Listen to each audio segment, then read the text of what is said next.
प्रिय विद्यार्थियों, आपका हमारे YouTube channel M with Anil sir में पुनः हार्दिक स्वागत है। यूपी बोर्ड कक्षा 12 हिंदी काव्य के महत्वपूर्ण पद्यांशों की व्याख्या के अंतर्गत इससे पहले हमने पवन दूतिका के पहले पद्यांश की व्याख्या देखी थी। अब हम इसका अगला महत्वपूर्ण पद्यांश देखते हैं। इसका अगला महत्वपूर्ण पद्यांश है, तू देखेगी जलद तन को जा वहीं तदगता हो, लोने होंगे नयन उनके ज्योति उत्कीर्णकारी, मुद्रा होगी वरवदन की मूर्ति सी सौम्यता की, सीधे साधे वचन उनके सिक्त होंगे सुधा से। अब हम इसके कठिन शब्दों को पहले सरल शब्दों में जान लेते हैं व्याख्या के लिए।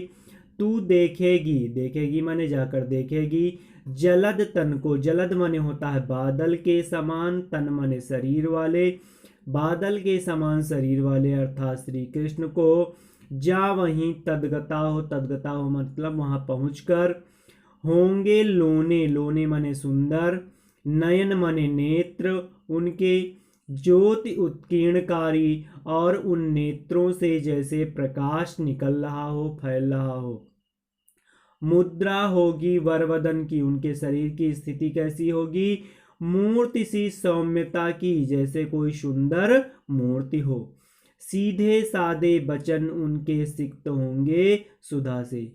सीधे साधे वचन, वचन माने उनके मुख से निकलने वाली वाणी इस प्रकार से होगी जैसे सिक्त माने भीगे हुए हों, सुधा माने अमृत से।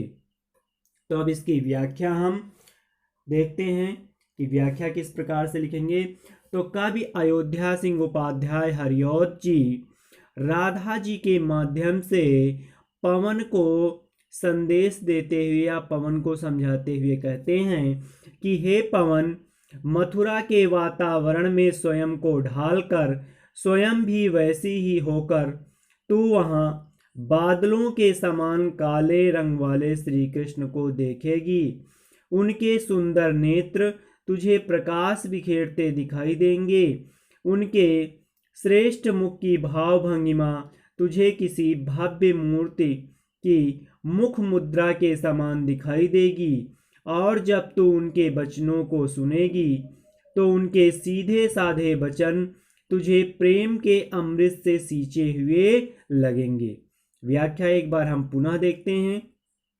अयोध्या सिंह उपाध्याय हरिऔध जी राधा जी के माध्यम से पवन को समझाते हुए कहते हैं कि हे पवन, मथुरा के वातावरण में स्वयं को ढालकर, स्वयं भी वैसी ही होकर तू वहां बादलों के समान श्याम रंग वाले श्री कृष्ण को देखेगी। उनके सुंदर नेत्र तुझे प्रकाश बिखेरते दिखाई देंगे। उनके श्रेष्ठ मुख की भाव भंगिमा तुझे किसी भव्य मूर्ति की मुख मुद्रा के समान दिखाई देगी। और जब तू उनके वचनों को सुनेगी तो उनके सीधे साधे वचन तुझे प्रेम के अमृत से सींचे हुए लगेंगे अर्थात भीगे हुए लगेंगे।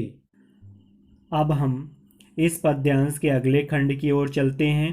तो अगला खंड है, नीले फूले कमल दल सी गात की श्यामता है, पीला प्यारा वसन कट में पहनते हैं फवीला, छोटी काली अलक मुख की कांति को है बढ़ाती, सद वस्त्रों में नवल तन की फूटती सी प्रभा है। अब इसको पहले हम सरल शब्दों में समझ रहे हैं।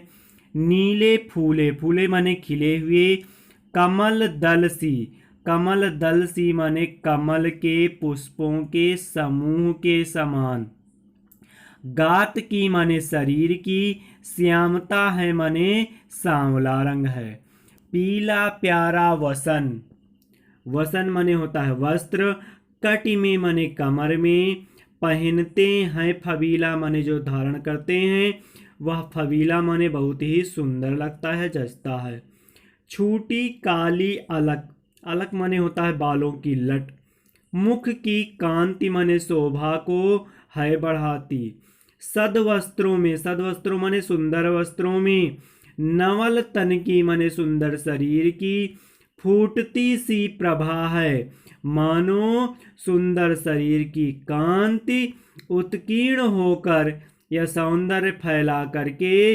वातावरण को सुंदर बना रही है। तो चलिए अब हम व्याख्या किस प्रकार से लिखी जाएगी ये बता रहे हैं। तो व्याख्या में हम लिखेंगे, प्रस्तुत पद्यांश में कवि कहता है कि विरहिणी राधा जी पवन से कहती हैं कि हे पवन, खिले हुए नीले कमल के पुष्पों के समूह की श्यामलता के समान उनके शरीर की श्यामल कांति है, अर्थात उनका सांवला रंग ऐसा मनोहर है जैसे नील कमल पुष्पों के समूह हो। वे मेरे प्रभु अपने शरीर पर अत्यंत आकर्षक पीला सुंदर वस्त्र अपनी कमर में धारण किए रहते हैं। उनके मस्तक पर लटकती बालों की घुंघराली लटें उनके मुख की शोभा को और अधिक बढ़ाती हैं। उनके सुंदर भव्य वस्त्रों से उनके तेजस्वी और सुंदरता से पूर्ण शरीर की कांति उत्कीर्ण होकर सौंदर्य फैलाकर वातावरण को अत्यंत आकर्षक बना रही है। एक बार पुनः हम इसकी व्याख्या देखते हैं।